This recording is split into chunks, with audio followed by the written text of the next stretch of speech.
Bonjour à tous, les ministères Notre Pain Quotidien vous proposent la méditation du jour. Aimer les autres en Jésus. Il y a un nouveau jeu sportif au lycée, et c'est une expérience des plus édifiantes. Il reprend de nombreux éléments d'un jeu connu pour ses supporters enthousiastes, ses arbitres et son tableau d'affichage, mais avec une différence notable. Chaque équipe de 5 joueurs est composée de 2 joueurs sans handicap et de 3 autres ayant une forme de handicap. L'activité qui se déroule sur le terrain est réconfortante en ce sens que les joueurs s'assistent, s'encouragent et s'applaudissent mutuellement, et cela peu importe à quelle équipe ils appartiennent.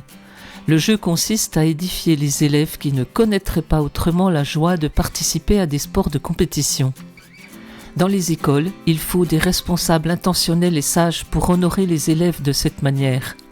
Et leurs efforts reflètent un exemple que le roi David nous a donné dans la Bible. À l'époque de David, on disait couramment que l'aveugle et le boiteux n'entreront pas dans le temple, voir 2 Samuel chapitre 5 verset 8, en faisant allusion métaphoriquement à ses ennemis. David a choisi toutefois de prendre Méphibosheth, le fils de Jonathan qui était estropié des 2 pieds, avec lui dans le palais et de l'honorer en le faisant toujours manger à sa table, voir chapitre 9 verset 7. Paul nous indique clairement comment traiter les autres. Par amour fraternel, soyez pleins d'affection les uns pour les autres et rivalisez d'estime réciproque, voir Romains chapitre 12 verset 10.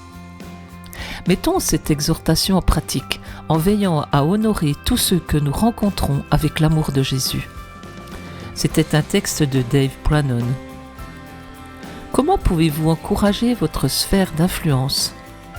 Que signifie pour vous le fait d'honorer les autres ? Seigneur, aide-moi à user de grâce et de bonté envers ceux qui ont besoin de mon amour et de mon aide.